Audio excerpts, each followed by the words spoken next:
Welcome back to my lecture series. आज मैं lecture number 17 class 6 unit number 7 financial arithmetic आप लोगों के साथ डिस्कस करने जा रहा हूँ। इससे पहले मैं परसेंटेज को डिस्कस कर चुका हूँ और उससे पहले रेशो वगैरह को भी। तो आज मैं कॉस्ट प्राइस और selling price, profit and loss पे गुफ्तगू करूँगा। आज का टॉपिक का जो आउटलाइन है उसमें हम क्या करेंगे कि पहले हम कॉस्ट प्राइस और सीलिंग प्राइस को थोड़ा डिस्कस कर लेंगे। इसके बाद प्रॉफिट और लूज को डिफ़ाइन करेंगे। इसके अलावा डिस्काउंट और फिर इन्हीं क्वेश्चन पर, इन्हीं टॉपिक्स पर, कॉन्सेप्ट्स पर से रिलेटेड हम 3 एग्जाम्पल्स कर लेंगे। तो जब हम ये कर लेंगे तो आप लोगों का जो 7 चैप्टर है वो भी वाइंड अप हो जाएगा।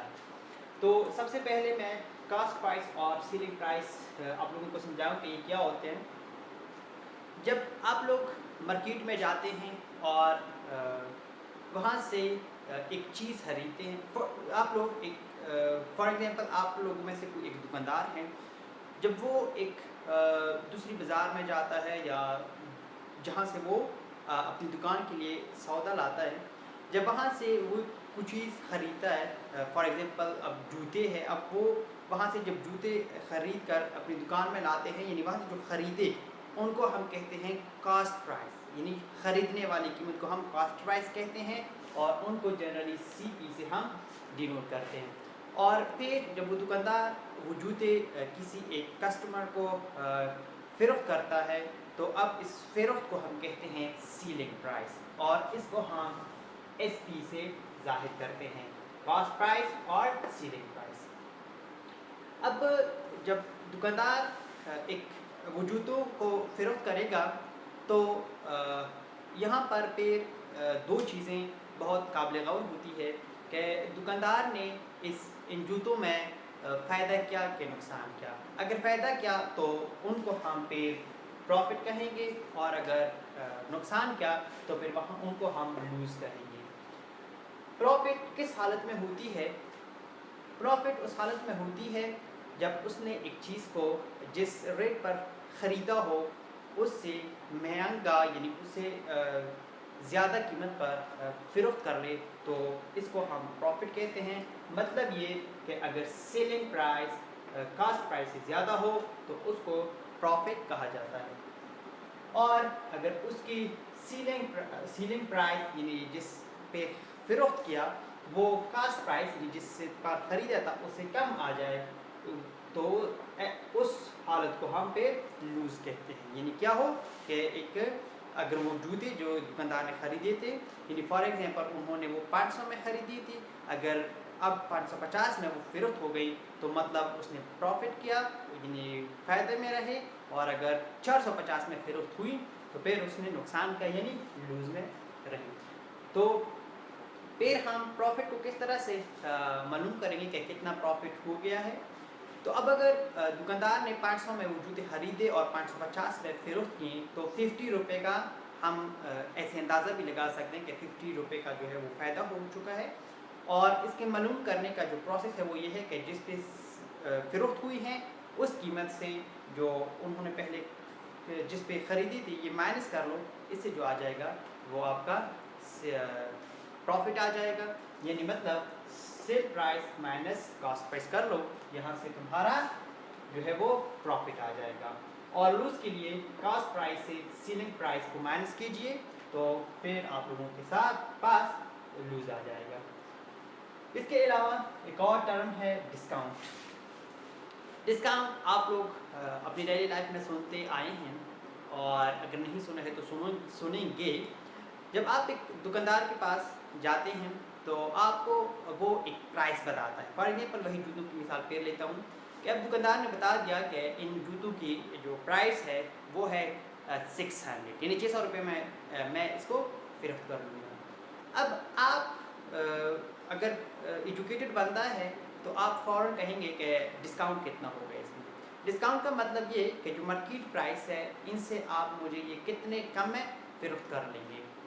तो अब से जितने मार्केट प्राइस से अब जितना वो रिडक्शन कर लें, यानी जितने कम प्राइस में फ़रोख्त कर लें। फॉर एग्जाम्पल उन्होंने कहा था कि इसका जो मार्केट प्राइस है वो 600 है और अब उसने जो है वो 580 में फ़रोख्त कर लिया, आपको दे दिया, तो ये 20 रुपये का आपके साथ डिस्काउंट हो गया। तो इस तरह की कंडीशन हम डिस्काउंट कहते हैं, यानी मतलब reduction on the sale price, यानी सेल प्राइस जो हो उसमें क्या हो, कमी हो जाए। डिस्काउंट को हम जनरली किस तरह से मालूम करते हैं कि market price minus selling price, यानी जो मार्केट प्राइस हो उससे आप माइनस कीजिए सेलिंग प्राइस, यानी जिस पे आपको वो चीज़ मिला, फ़रोख्त किया है जिस पर दुकानदार ने। अब इन्हीं टॉपिक से रिलेटेड यहाँ पे एक एग्जांपल है कि Rahil bought a calculator for RS 300, यानी राहील एक कोई तालिब इल्म है या कोई बंदा है जिसने एक कैलकुलेटर 300 रुपये में फ़रोख्त ख़रीद लिया है फ्रॉम एन इलेक्ट्रॉनिक शॉप से। He got a discount of 20%, तो अब उसने 20% डिस्काउंट किया है, यानी मतलब 100 रुपये में से उनको 20 रुपये जो है वो डिस्काउंट मिल चुका है, यानी माफ़ हो चुके हैं, यानी फ़रोख्त हो चुका है उनको। Find the amount of that he paid, अब आप लोगों ने ये मालूम करना है कि राहील ने दुकानदार को कितने पैसे दिए हैं। क्या मतलब 300 रुपये में कैलकुलेटर ख़रीद लिया और 20% उसको जो है वो डिस्काउंट मिल गया, तो अब आप लोगों ने ये बताना है कि राहील ने कितने पैसे, कितने अमाउंट दुकानदार को दिए हैं। तो इनके लिए बिल्कुल कोई मुश्किल बात नहीं है, मैं बिल्कुल प्रॉपर मेथड सिखाता हूँ कि कैलकुलेटर प्राइस, ठीक है, यानी कैलकुलेटर प्राइस क्या है 300 और डिस्काउंट कितना हासिल किया है, डिस्काउंट ऑन कैलकुलेटर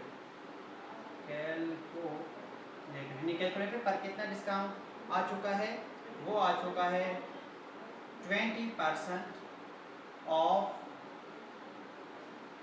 300, यानी 300 में से 20% जो अमाउंट है उस पर डिस्काउंट हो चुका है। अब ऑफ का मतलब मैं पहले समझा चुका हूँ कि इसकी जगह पे हम मल्टीप्लाई लिखेंगे और परसेंट को हम जनरली परसेंट को इस तरह लिखते हैं और यहाँ पर ये हो गया, तो अब ये 20 और 20 के साथ कैंसिल और अब यहाँ पे आ गया 20 मल्टीप्लाई बाय 30, यानी मीन्स 60, यानी 60 रकम अब जो है वो डिस्काउंट हो गया है इन 300 रुपये पर, यानी राहील के ने जो कैलकुलेटर ख़रीदा था 300 में, 300 उनकी प्राइस थी मार्केट और इसके साथ जो 20% डिस्काउंट हुआ है इसके मुताबिक राहील को 60 जो अमाउंट है इतना डिस्काउंट हो चुका है।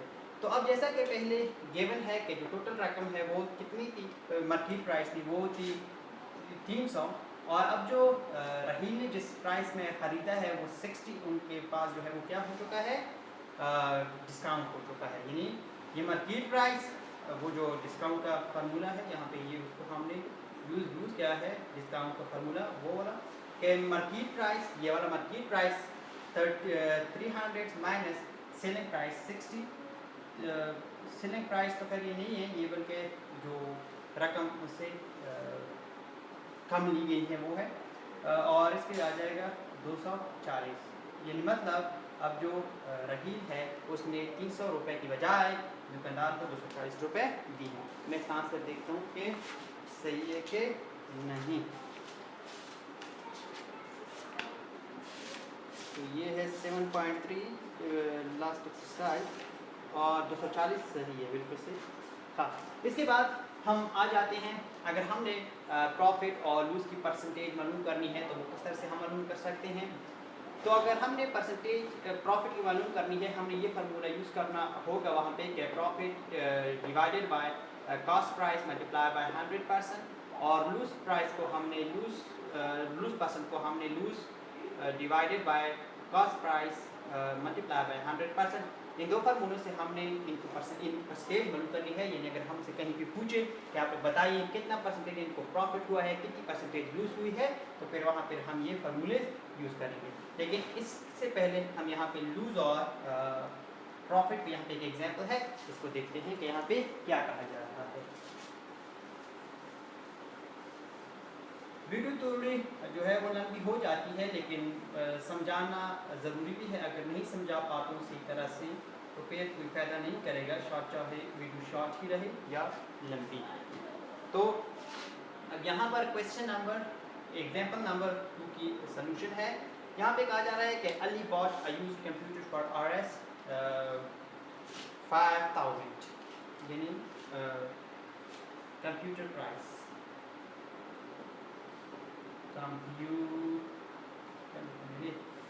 कंप्यूटर इसने ख़रीदा है। कास्ट प्राइस कितना है? 500। ये RS के लिए लगाया जाता है, ये जो मैं इस तरह ये करता हूँ।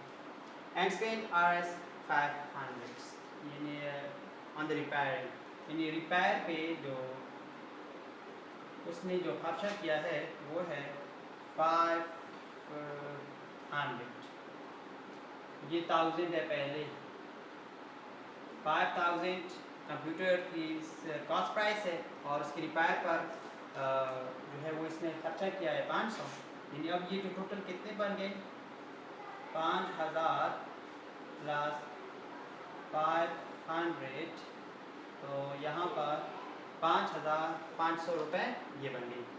अब क्या हो गया है कि यानी इतना रकम अब उसकी जो है वो हम कह सकते हैं कि ख़रीदने पर हो गई। तो अब फर्दर उसने क्या किया कि इनको and then solve it for RS 6500, find its loss and और प्रॉफिट। और इसने फिर जो इसको फ़िरोख्त किया है, यानी जो सीलिंग प्राइस है वो है 6। अब यहाँ पे पूछा जा रहा है कि आप लोग ये बताइए कि यहाँ इसने लूज़ किया है या प्रॉफिट किया है, अगर किया है तो कितना किया। तो यहाँ पर जाहिर सी बात है सीलिंग प्राइस ज़्यादा है और जो CP है वो कम है, तो मतलब इसने जो क्या है वो मुनाफा किया है। तो इसके लिए फिर हम जब मुनाफा किया है यानी प्रॉफिट क्या है, तो प्रॉफिट के लिए फिर हम ये फार्मूला यूज़ करेंगे कि इसकी जो प्रॉफिट है, प्रॉफिट वो कितना रहा? SP minus CP। तो SP यहाँ पे जो टोटल SP है वो ये है, ये CP है और ये SP है। तो जो SP है वो है ये सीलिंग प्राइस और SP जो है वो है ये। तो अब जब ये माइनस कर लेंगे तो ये यहाँ पे क्या आ जाएगा? 0.5। इस तरह जब लिखेंगे, अगर नहीं कर सकते हैं तो फिर आसानी के साथ कर सकते हैं। यानी वर्टिकली जब लिखेंगे तो फिर बहुत आसानी के साथ हो जाएगा 0 और यहाँ से आ जाएगा 5 और यहाँ पे 14।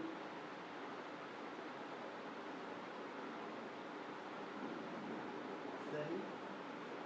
तो यहाँ से आ गए हमारे पास 4950, यानी इतना जो है वो इसने प्रॉफिट किया है। No it's not 1 minute please, मैं आंसर देखता हूँ। यहाँ पर ये मैंने गलत लगाया है, 550 लगाया है, ये है 5500 तो इस वजह से ये गलत आ चुका है। और यहाँ पर ये भी है, यानी मतलब अब यहाँ से ये अगर हम माइनस कर जाएंगे तो फिर आसानी के साथ हम यानी 0 और 0 और 0 और 1, यानी इसने 1000 जो है वो क्या कर दिया है? प्रॉफिट कर लिया है इसमें। तो ये आंसर देख के मुझे पता चल गया कि मैंने कहीं पे कोई गलती की है। तो इस तरह सोच समझ के करना है, यानी पहले जो गिवन डेटा होना उसको सही तरह से देखना है, इसके बाद आप लोगों ने क्वेश्चन को सॉल्व करना हो तो फिर आसानी के साथ सॉल्व कर जाएंगे। इसके बाद एग्जांपल नंबर 3 है, इसमें भी हमने कुछ खास नहीं करना है, जस्ट इन फार्मूले का यूज़ करना है। यहाँ पे कहा जा रहा है कि the cost price of a book was, यानी इसका जो कास्ट प्राइस है वो है 300। It is solve for RS20, यानी जो सीलिंग प्राइस है वो है 20। फाइंड द लूज परसेंट, यानी अब हमने क्या मालूम करना है, लूज परसेंट हमने मालूम करनी है। तो ये बिल्कुल आसान है। अब as we know that, as we know that loss price is equal to, loss price का हमें पता है कहाँ पे लूज परसेंट प्राइस में, ये यानी लूज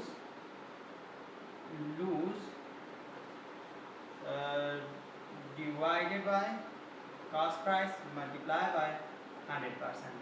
तो अब इसने लूज कितना क्या है, लूज के लिए हम इससे ये माइनस कर लेंगे, ये पे से मैंने 300 लिखा है, ये 30 है, 300 नहीं है, यानी 30 माइनस ये 10, तो यानी मतलब इसने जो है लूज क्या है वो 10 किया है, और जो कॉस्ट प्राइस है वो है 30 और मल्टीप्लाई बाय 100%। अब यहाँ पर बिल्कुल इजी सी बातें हैं, यानी यहाँ पर हम ये जनरली इस तरह है कि ये मल्टीप्लाई बाय और यहाँ पर ये परसेंट, यानी ये ज़ीरो इसके साथ कैंसिल, तो यहाँ पे आ जाएगा 100/3%। और इसको अगर आप लोग मज़ीद सिंप्लीफाई कर लेंगे, इस तरह सा मिक्स्ड फ्रैक्शन में लाएंगे तो भी ला सकते हैं, यानी 3 3 9 1 और 3 9 1, यानी इसका जो आंसर है वो होगा 33%। ये आखिरी हमारा आंसर होगा। तो दैट्स इट, ये क्वेश्चन था और इतनी परसेंट उसने जो है वो लूजिंग की है। तो इस तरह एक और एग्जांपल है, वहाँ पे फिर जस्ट यहाँ पे लूज है और उसमें फिर ये वाला फार्मूला यूज़ हो जाएगा, तो वो आप लोग देख लीजिए। इसी पे सारा एक्सरसाइज आप लोगों का हो जाएगा। इसी के साथ हमारा यूनिट नंबर 7 ख़त्म और इंशाल्लाह फिर यूनिट नंबर 8 में मिलेंगे। अल्लाह हाफ़िज़।